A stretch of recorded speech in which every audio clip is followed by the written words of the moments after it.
আসসালামু আলাইকুম। পঞ্চম শ্রেণীর শিক্ষার্থীবৃন্দ, আশা করি ভালো আছো। আজকের এই ভিডিওতে আমরা 11 নম্বর পাঠের কুটির শিল্প গল্পের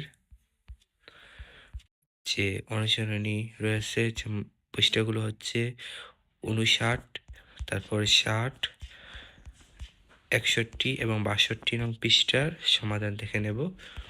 তো চলো প্রথমে শুরু করি 1 থেকে। প্রথমে লেখা আছে শব্দ দিয়ে বাক্য লিখি, অর্থাৎ এখানে যে শব্দগুলো দেওয়া আছে সেই শব্দগুলো দিয়ে বাক্য রচনার কথা বলা হয়েছে। তো আমরা এর উত্তরটা দেখে নিই একটু। তো প্রথমে রয়েছে কুটির। এর বাক্য হবে, গ্রামের কুটিরে একসময় অনেক জিনিস তৈরি হতো। তারপর সমৃদ্ধ, বাংলাদেশের কুটির শিল্পে একসময় খুব সমৃদ্ধ ছিল। সূক্ষ্ম, মুসলিম কাপড় সূক্ষ্ম সুতা দিয়ে তৈরি করা হতো। তেজসপত্র, কাঁসা পিতলের তৈজসপত্র রান্নার কাজে ব্যবহৃত হয়। নিদর্শন, জামদানি শাড়ি বাংলাদেশের একটি ঐতিহ্যবাহী নিদর্শন। মুড়া, বাঁশ দিয়ে তৈরি মুড়ার বসে মানুষ বিশ্রাম নেয়। কুলা দিয়ে ধান বা চাল ঝাড়া হয়। তারপর 2 নম্বরে রয়েছে প্রশ্ন। তো আমরা প্রশ্নগুলো পড়ে পড়ে উত্তরটা দেখে নেই। প্রথমে রয়েছে কুটির শিল্প কাকে বলে? এর উত্তর হচ্ছে গ্রামের কুটিরে বা হাতে তৈরি বিভিন্ন পণ্যকে কুটির শিল্প বলা হয়। তারপর ক, ইবনে বতুতাকে তিনি কোন সময় বাংলাদেশ ভ্রমণ করতে এসেছিলেন? উত্তর, ইবনে বতুতা একজন বিখ্যাত পর্যটক ছিলেন। তিনি 14 শতকে বাংলাদেশে ভ্রমণ করতে এসেছিলেন। তারপর গ, বাংলাদেশের নিদর্শন হিসেবে মর্যাদা পেয়েছে কোন কোন পণ্য? উত্তর হচ্ছে জামদানি শাড়ি ও শীতল পাটি বাংলাদেশের নিদর্শন হিসেবে মর্যাদা পেয়েছে। তারপর ঘ নম্বর, নকশিকাঁথা কিভাবে তৈরি হয়? উত্তর, গ্রামের নারীরা পুরনো কাপড় জোড়া দিয়ে কাঁথা বানান এবং তাতে ফুল, লতা, পাতা এঁকে নকশিকাঁথা তৈরি করেন। তারপর ও, কুটির শিল্প কুটির পণ্য কোন কাজে লাগে? উত্তর হচ্ছে কুটির পণ্য দৈনন্দিন ব্যবহার ও ঘর সাজানোর কাজে লাগে। ছ, আমার বাড়িতে কি কি কুটির পণ্য আছে তা তালিকা করি। উত্তর হচ্ছে আমার বাড়িতে শীতল পাটি, কুলা, জড়ি, হাড়ি ও হাত পাকা আছে। তারপর আমরা দেখতে পাচ্ছি 3 নম্বরে, একটি বাক্য ভেঙে দুটি বাক্য বানাই। অর্থাৎ এখানে এক একটা বাক্য রয়েছে, সেই বাক্যগুলো ভেঙে দুটো করে বাক্য বানাতে হবে। তো আমরা এর উত্তরটা দেখে নেই। তো দেখতে পাচ্ছ এখানে লেখা আছে, প্রথম যে বাক্য সেটি ভেঙে আমরা লিখেছি, ইবনে বতুতা বাংলাদেশে ঘুরেছেন, তিনি সমৃদ্ধ কুটির শিল্পের কথা লিখেছেন। এরপরের বাক্য আমরা ভেঙে লিখেছি, কুটির পণ্যের ব্যবহার বাড়াতে হবে, এতে কুটির শিল্পের সমৃদ্ধি ঘটবে। তারপরের যে বাক্য রয়েছে সেটি ভেঙে আমরা লিখেছি, আমি বৈশাখী মেলায় গিয়েছি, সেখানে নানা রকম কুটির পণ্য দেখেছি। এরপরের বাক্য ভেঙে আমরা লিখেছি, কুটির শিল্পে পুঁজি কম লাগে, এতে স্থানীয় কাঁচামাল ব্যবহার করা হয়।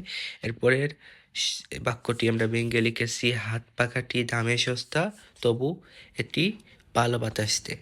তারপর 4 নম্বরে রয়েছে কুটির পণ্যের নাম এবং ব্যবহার। অর্থাৎ পাঠে উল্লেখিত যেসব কুটির পণ্যের নাম উল্লেখ করা হয়েছে সেই পণ্যগুলোর নাম লিখবো এবং সেই পণ্যগুলো কোন কোন কাজে ব্যবহার করা হয় সেইগুলো অর্থাৎ ডান পাশের বক্সে লিখতে হবে। চলো এর উত্তরটা আমরা দেখে নিই।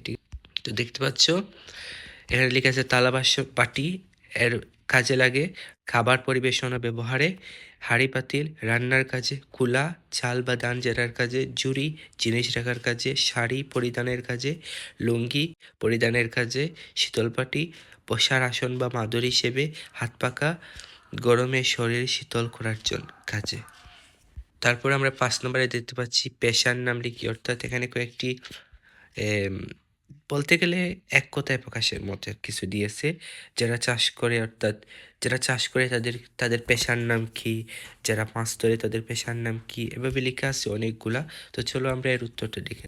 তো দেখতে পাচ্ছি এখানে উত্তর হচ্ছে, যারা চাষ করে তাদের বলে কৃষক, যারা মাছ ধরে জেলে, যারা নৌকা চালায় মাঝি, যারা লোহা দিয়ে জিনিস বানায় কামার, যারা মাটি দিয়ে জিনিস বানায় কুমোর, যারা তাঁতে কাপড় বুনে তাঁতি, যারা গাড়ি চালায় চালক, যারা চাকরি করে কর্মচারী, যারা শিক্ষকতা করে শিক্ষক, যারা সোনার গয়না বানায় স্বর্ণকার।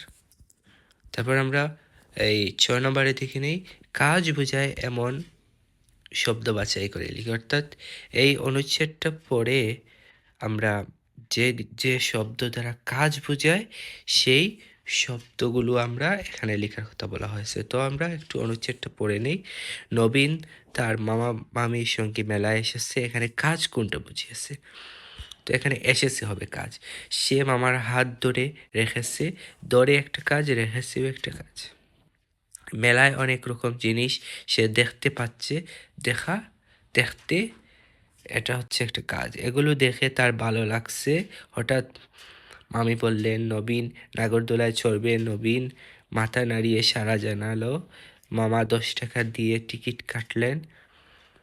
নবীন বয়ে বয়ে নাগরদোলায় চড়ল। চরকির মতো ঘুরতে লাগলো নাগরদোলা। তো আমরা এই অনুচ্ছেদটার মধ্যে কোন কোন শব্দ দ্বারা কাজ বোঝায় সেগুলো একটু দেখে নিই। কাজ বোঝায় এমন শব্দগুলো হলো এসেছে, ধরে রেখেছে, দেখতে পাচ্ছে, লাগছে বলেন, চড়বে নাড়িয়ে জানালো দিলেন, খাটলেন চড়লো ঘুরতে লাগলো। তো আজ এই পর্যন্ত শিক্ষার্থী বন্ধুরা। আর কোন কোন অধ্যায়ের সমাধান পেতে চাও আমার কমেন্ট বক্সে জানিয়ে দাও।